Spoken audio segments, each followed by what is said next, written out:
Я талантливый? Или так как бы? Ладно. Ладно, погнали.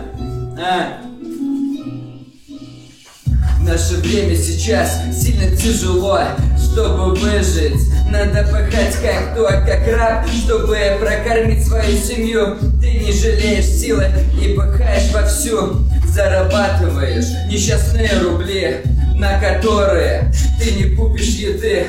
А хотелось бы жить на тропическом острове, смотреть на луну и гулять под звездами, и не думать о плохом, а только о хорошем. Вспоминая все то, что было раньше, как я бегал во дворе, как бегал с друзьями. Первые проблемы, первая драка, да у меня было так, я не мог по-другому. Рос среди пацанов, а не среди мажоров. Я пытался добиться скорости, но, увы, я всегда на трене раздавал пизды.